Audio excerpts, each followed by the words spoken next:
75-এর পর থেকে বাংলাদেশের সঙ্গে যে কূটনৈতিক সম্পর্ক, চায়নার ঘনিষ্ঠ প্রতিবেশী সুলভ এবং বন্ধুত্বপূর্ণ সম্পর্কের কথা স্মরণ করা হয়েছে। আমির জামাত বলেছেন যে চীন এবং বাংলাদেশ পরস্পর উন্নয়ন সহযোগী এবং আমরা একত্রে দেশের কি উন্নয়ন করতে পারি উভয় দেশের, এবং বন্ধুত্বের চেয়ে প্রতিবেশীর বেশি ঘনিষ্ঠ এবং ব্রাদারলি অ্যাটিটিউড এবং ব্রাদারলি রিলেশন, আমরা এটাকে খুব গুরুত্বপূর্ণ মনে করি।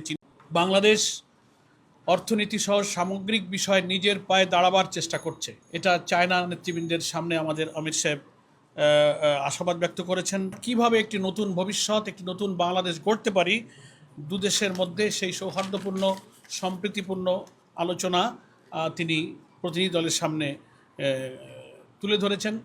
বাংলাদেশের অর্থনীতি, আমাদের ব্যাংকিং ব্যবস্থা যে একেবারে লুট হয়ে গেছে, করাপশন, অর্থ পাচারে আমাদের অর্থনীতি যে ফোকলা হয়েছে, সেটা তিনি তুলে ধরেছেন। জামাত ইসলামী সবসময় গণতান্ত্রিক প্রক্রিয়ায় বিশ্বাসী এবং একটি নির্বাচনমুখী দল।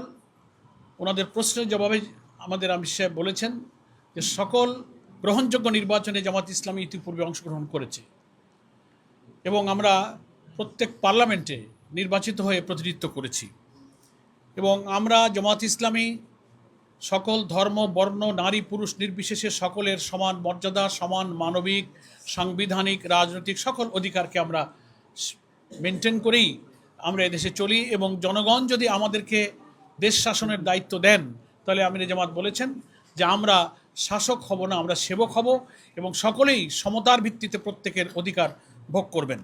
হিজ এক্সেলেন্সি জো পিংজিয়ান বলেছেন, আমরা আজকে এখানে এসে অত্যন্ত সম্মানিত বোধ করছি।